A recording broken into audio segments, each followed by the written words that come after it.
What's your name? Oh, hi, I'm Rosalie Cabazin from SUUFC. And just in the interest of taking all of this history and bringing it back to our members so that they're educated. There's 15 years of history there. I was wondering where SU was in the mix of it. Like, Wazoo helped establish us, and I'm assuming that we've kind of been there during the whole process. UFC has always been a part of everything, actually from the first, right? If I'm looking at the first shirt, we actually, SU's on it. Pull these on. There was about 7, 8 members, I guess. Yeah, some 10 original members from SU that came to the conference. A couple of them from Bremerton, a lot of them are from Hawaii. And you know, they just wanted to be a part of something, which also I had wrote down that it's interesting that there's no representation for Central Washington. Is there no longer an organization in Central Washington? They're regrowing right now. Regrowing, cool. Awesome. And Gonzaga also, right? They're really strong. It's just they had exams around this weekend. Okay. Yeah, because Central was, I would say they jumped on board with everything a little bit after the first conference. The first conference was obviously the springboard before it came into the alliance, but in terms of the individual universities and whatnot, they started springing around the same time. I wanted to also talk about what Patrick was talking about with Portland and Oregon. What I noticed actually was that y'all always sought out. Like, as I think Isama Hall performed in Portland, and you brought us out, right? Maybe 99, 2000, around that time. And y'all were really seeking community. And when I had heard in 2004 that we were reaching out to Oregon, I was really, really happy about, wow, so we are expanding to something that is going to be a regional base. And Portland just made total sense to me. So to hear you be on this panel with us, I think is a blessing to us too. Like you and Janelle it means a lot to us, because that means whatever we had thought we were trying to do back then, it worked. And it means a lot for us to be up here with you all. When this guy talks, I start to get teary-eyed because, it passes. We were talking in the car here. We get emotional about it. We really get emotional about it. I remember my meetings with folks at SU and like sitting in their apartments, and we're talking about why we're doing things, and just like the sparkle in their eye when they're talking about, I need this on my campus too. Western was the same way. The beauty of it is that now, look, we're all here together trying to do this again. It's sad that we didn't do a conference this year, but it's okay, because next year is going to be $100,000 conference. And the nightlife is going to be on the moon, right? Like, we're going to kick it on the moon, DJ Daps on the moon. But it's like that aspect of it, right? Like, sure, we're bigger and better, and like Janelle, what she said is we're bigger and better, but at the same time our problems are going to be that much deeper. So you as leadership need to recognize this. People are counting on you to recognize this. Because this is like the practical things that we're trying to do for our community. So in a long, long way of answering your question, SU was involved from the beginning. She was always there. I gotta touch on that because it's one of the smaller contingencies of delegations out there. And what I love about that is it's just like Portland and Janelle's story, it just takes one person's idea, and then you add another Filipino in there, and you have an organization. Right? It is. That's all it takes. And so, what the point of that is that when Patrick has an idea and he puts it out there, people will follow. And you don't know who's going to come out of it. When I heard, it's just Janelle's story just sums it up. It's like, she just attended a meeting. Next thing you know, she's with Anakbayan, and then she's kind of pulling her life together, and she's finding direction, finding meaning, and she's making it. And that's the point of it all. We're going to run into these walls all day long. And if the vision is clear and the purpose is clear, like we're trying to get people through college, we're trying to unify, we got something we need to say as a community, that's the point. the social aspect always takes, come on, that always takes care of itself. But you gotta keep your vision up ahead of you. Otherwise, you're gonna lose track and things will kind of fall to the wayside. But what I love about the Janelle's story is you're always gonna face problems, always gonna face issues. What are you gonna do? Is that it? You gotta keep moving. You gotta keep pressing through this. And if you don't have the answers now, expand it. Ask somebody, call somebody. The answers are always gonna be there. You just gotta find it. Because I can't tell you how amazing this moment is right now for you guys. Because the next, what do you guys got? The next 6 hours. It's huge. I mean, somebody or something in the next 6 hours is going to make a difference a year from now. Think about it like that, in just the short term. It's going to be, in the next 6 years, you're going to be sitting over here saying the same thing about what happened right here. You're like, oh yeah, these guys came back and they tried to inspire us, blah, blah, blah, but we came up with our own ideas. Yeah? But, I think, but then to wrap it back up to where Robin started opening it up, she just nailed it. This is not new. This is not new. We're here and you're talking about history. We're just pushing it through, We're just reminding you. It's the same. It's always been the same. This is a little different. You guys are going to be over here in 10, 15 years. And we'll be doing the same thing. Because that doesn't mean that there's not progress. There's not progress. Yeah, exactly. We're all in together. Actually, using that point, I got you, is in terms of progress in development, this is our historical timeline, and the idea begins over here with Jeff.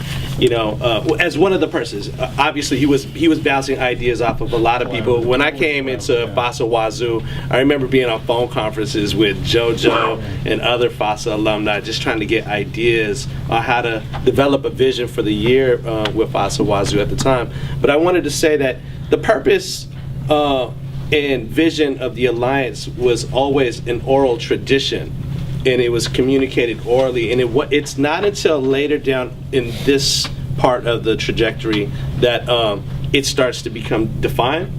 And these folks on the end are instrumental in the establishment of the Constitution of the Alliance. It was initiated by the Kuyas, I believe, in 2003.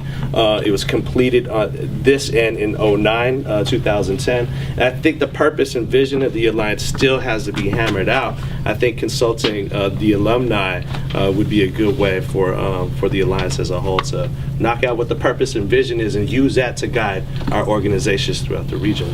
One more question. Actually, it's not really quite.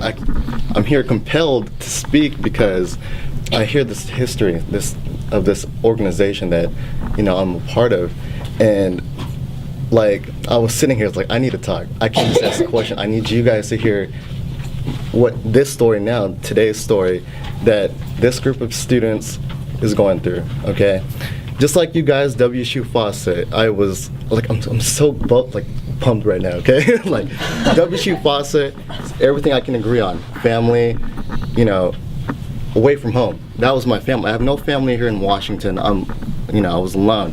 When I go to WSU, I meet Fred, Chris G. You guys know these people. I later meet their cousins like Ramil. It's like a big family. You know what I'm saying?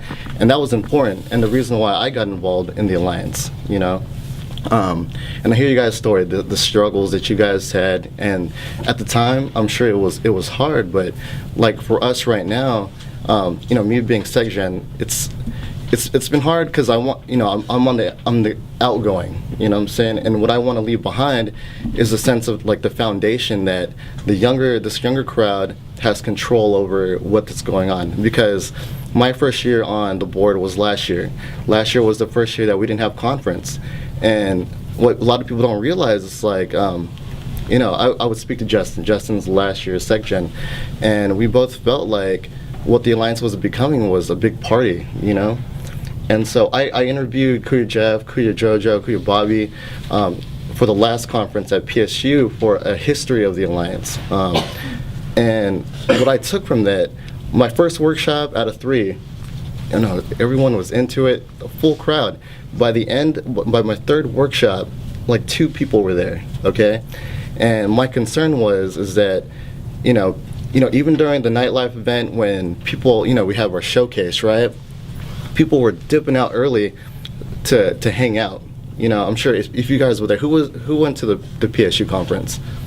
When you're the last group to go, WSU, and less than half of the crowd is still there because everyone went back to the hotel to get ready to go party, it's like, what are you guys here for? You know what I'm saying? You guys aren't going to your workshops. You're not supporting each other anymore. You guys are just ready to go kick it, And that was my biggest thing, to want to be involved on the board. Was that your first conference, that PSU one? Raise your hand. Who has not been to conference yet? Quite a few, okay? And so our challenge was not only a turnover of leadership, but the idea that conference was this $50,000 plus thing that was a giant party. You know what I'm saying? What kind of message are we sending to this first generation? Their conference was PSU, when people aren't showing up to workshops, aren't supporting each other, and the only time we're all together is during meals and during the party.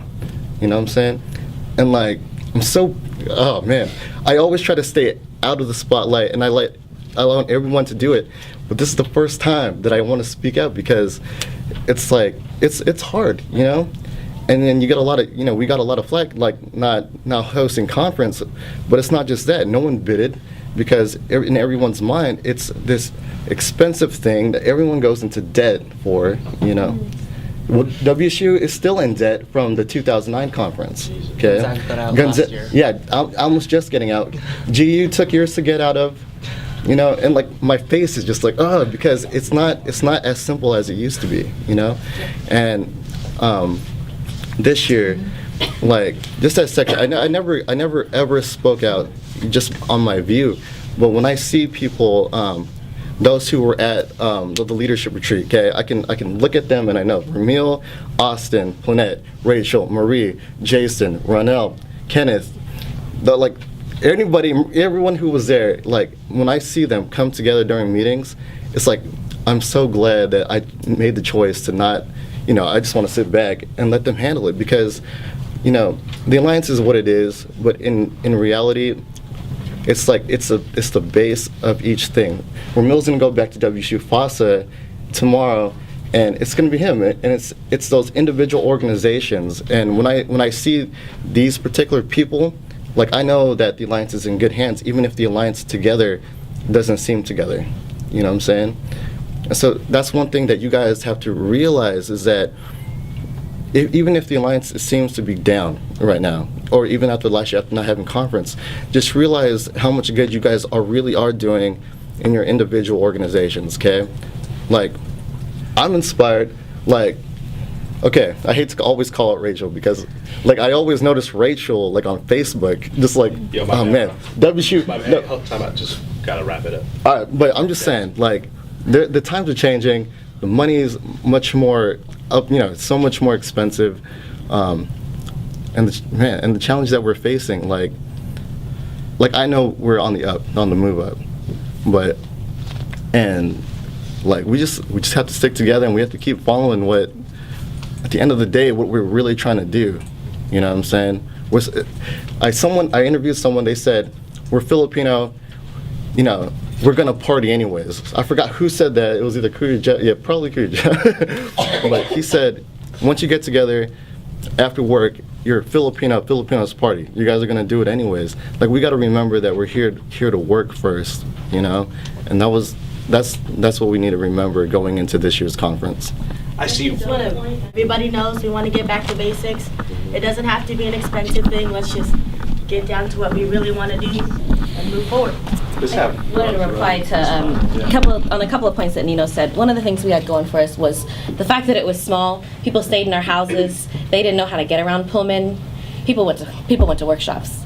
There's also nothing else in Pullman for them to leave to go do. And so I think we had that small town, and in your houses, we didn't have Google Maps or GPS in our cars at the time, so a lot of that was controlled. We were able to kind of make sure that people went places and were in workshops. I know that's always a continuing thing. But the other thing I wanted to just say really briefly is, I've worked over a decade now in student services at a community college.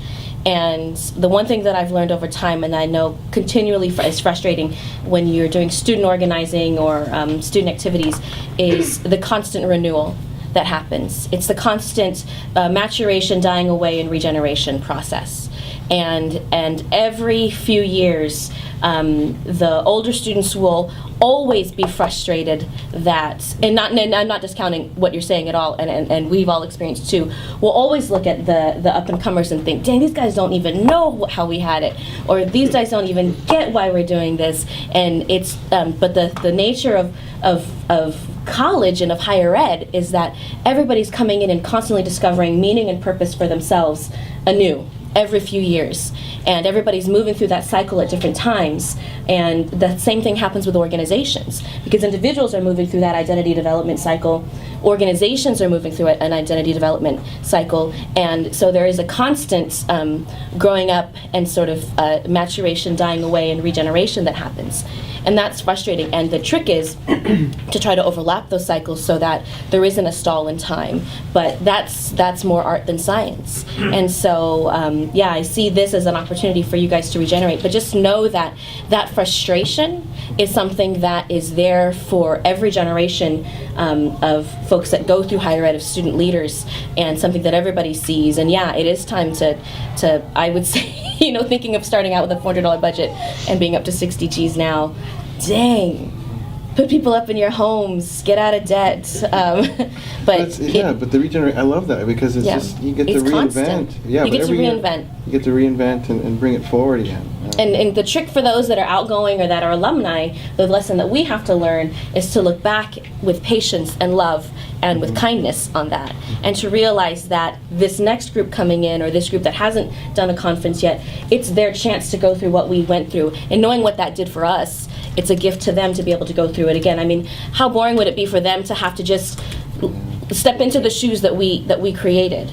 They need to be able to, they whoever that they are, need to be able to develop their identity, develop their vision, and develop all of that for themselves, so that it has that meaning, so then it carries on to the next cycle. And so we're just in this constant process of developing it up and handing it off. It's not something that it's not linear, it doesn't have a beginning and an end point. It's constantly cyclical, and I think that's where the big lesson for those of us that are either alumni or on the outgoing end of the spectrum to learn and to practice, and to look back, like I said, with kindness, with patience, and with confidence that they're going to figure it out too. And they might have their, however many dollar parties, but that they will figure it out and come, basically come full circle with that too. So I hear that frustration. We've been there, and we've recognized that too.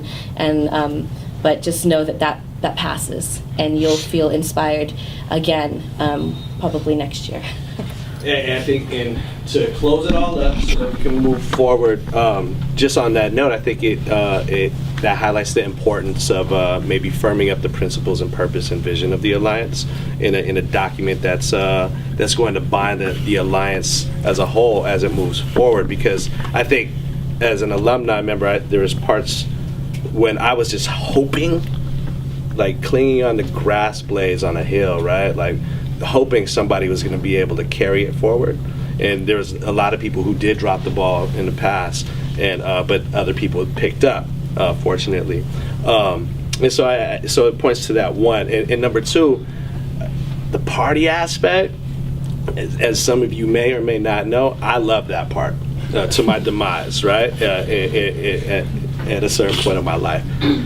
So those of us who love to party, we need to actually work a little harder.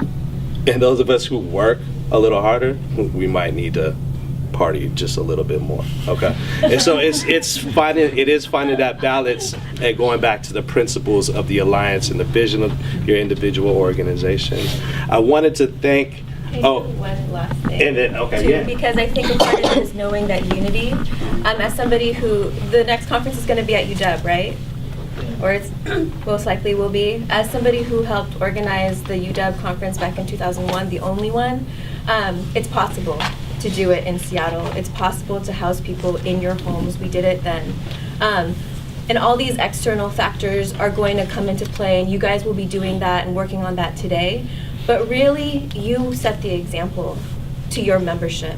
And the one thing that somebody told me that stuck with me, I'm a more naturally shy person, and when I was getting into my leadership, somebody told me, be bold and daring. When it comes down to it, when you're a leader, people will follow you because you're bold and daring, and when you take that and you build that confidence up, don't be afraid to ask for things for free. Don't be afraid to go to your administration and say, this is important for Filipino American students, and we need to make sure that this happens, and this is what we demand from you because we paid this tuition. Don't be afraid to say things like that, to make it happen. Do the hustle that happened. Yes, we can't compare what happened in the 90s to now, right? But the hustle is still the same, and just don't be afraid to be bold and daring because that's gonna carry you through this. I love it when Cher speaks. Thank you to all the alumni. Thank you. One last comment. I wanted to thank you all for not having the conference this year, because it actually set the precedent for me to be able to bring this panel together. And so it's good to see this timeline. So thank you for also letting us speak our piece.